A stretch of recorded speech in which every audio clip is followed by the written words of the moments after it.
Hello, my name's Wynford Dore. This message is for two distinct groups of people. For those that have just come across the research I'm doing into skill development and want to know why is it there's been some critics of you hanging around for a while.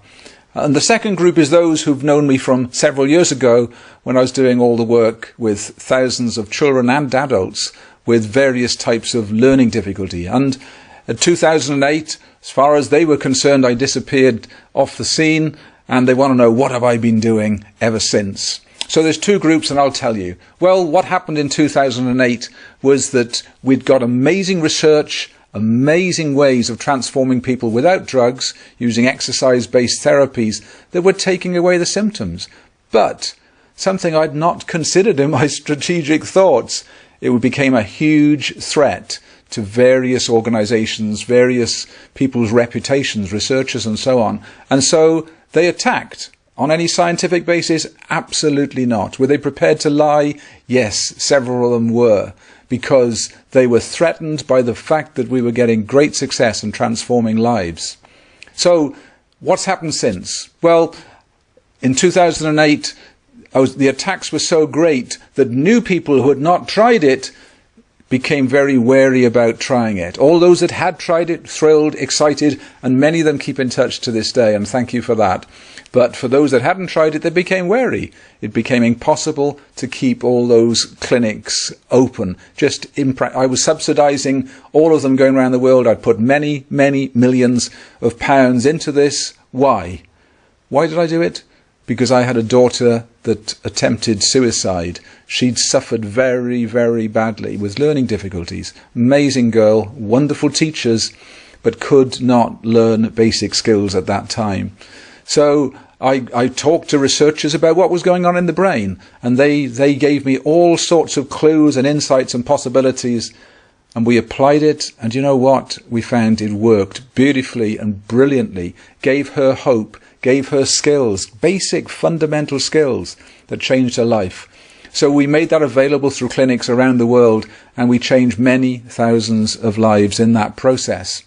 But when the critics came along, I could no longer subsidize those courses to the extent they needed. I couldn't keep the clinics opened. And so it broke my heart, but many of them had to close. Then some guys came along from London, and they said, we'll take over the clinics that you've got because we want to keep it going. And that was a great gesture of them. I was so ill. I was so exhausted from having pursued my life purpose because my pursuit of helping my daughter had become so important to me. I'd been a businessman for many years. I'd been very successful. So I'd got, assets that I could put into this project to put something back. Helped Susie, helped thousands of others, but it drained me. So I was so ill, I was so mentally and physically drained, I took 18 months off. Then one day I woke up and realized I don't really believe that all of these people that have been labelled with such negative things really should be left like that, because they've got huge potential. And we started working on an app. I didn't want clinics anymore. I wanted an app that was all about skill development, bringing out the potential of children with autism or children that couldn't read or write or concentrate. They'd got skills hidden there. In fact, many of them were brighter than the average. So I realized that it was my job to come up with something that was all about skill development, that was very accessible, very affordable to all. So guess what?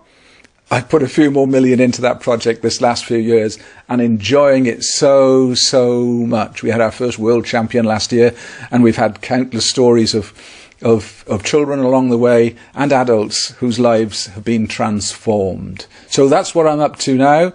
And we've got products now for the corporate world to help people perform far better in their work, be more confident, less stressed, and so on. We've got products, of course, for children, and we've got products for the elderly, and we've got products for athletes, all of them drug-free, things you can do at home, all online.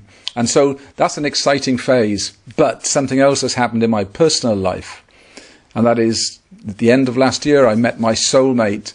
Ninko Muditsen is her name, and when I met her, she's from Denmark, when I met her, I realized that her life story was so parallel to mine. She'd had a child with serious autism, And when he's a young boy, the authorities wanted to lock him up and said, look, just lock him up, put him away.